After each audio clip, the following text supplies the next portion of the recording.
నమస్తే అన్న అందరికీ నమస్కారం. కువైట్ లో ఈ రోజు నుంచి మరొక చట్టం కూడా అమల్లోకి వచ్చింది. ఈ రోజు జనవరి 5, 2025 నుంచి కొత్త చట్టం కొత్త రూల్ అమల్లోకి వచ్చిందని చెప్పేసి అధికారులు తెలియజేశారు.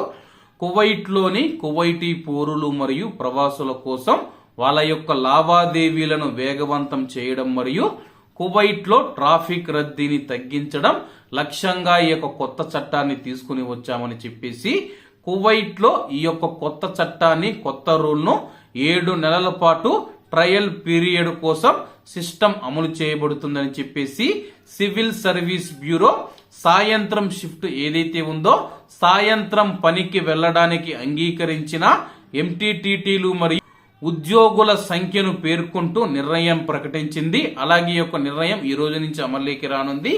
ప్రభుత్వ సంస్థల్లో పనిచేస్తూ ఉన్న మొత్తం 3 లక్షల మంది ఉద్యోగుల్లో గరిష్టంగా 90,000 మంది ఉద్యోగులు ఈ రోజు నుంచి సాయంత్రం వేళల్లో సాయంత్రం షిఫ్టులలో పనిచేస్తారని చెప్పేసి ప్రస్తుతానికి దీన్ని 7 నెలలు ట్రయల్ పీరియడ్ గా అయితే అమలు చేస్తామని చెప్పి ఈ యొక్క సిస్టమ్ అలాగే ఈ యొక్క కొత్త రూల్ కొత్త చట్టం విజయవంతమైతే కానీ దీన్ని దీర్ఘకాలికంగా కువైట్ లో అమలు చేస్తామని చెప్పి అధికారులు తెలియజేస్తూ ఉన్నారు. జనవరి 5 ఈ రోజు నుంచి మనం చూసుకుంటే కువైట్ లోని ఉద్యోగులు దాదాపు 90,000 మంది ఉద్యోగులు నమోదు చేసుకోవడం జరిగింది. వారందరూ సాయంత్రం వేళల్లో పనిచేస్తారు. కువైట్ లో అందరికీ తెలిసిన విషయమే, ఉదయం వెళితే కానీ మధ్యాహ్నం 2:30, 3కైతే అన్ని ప్రభుత్వ కార్యాలయాలు అయితే మూసివేయబడతాయి. కానీ కువైట్ లోని ప్రజల అవసరాలను దృష్టిలో ఉంచుకొని అలాగే ట్రాఫిక్ రద్దీని తగ్గించడానికి ఈ నిర్ణయం తీసుకున్నామని చెప్పి ప్రయోగాత్మకంగా ఈ యొక్క చట్టాన్ని రూల్ ను అమలు చేస్తూ ఉన్నాము.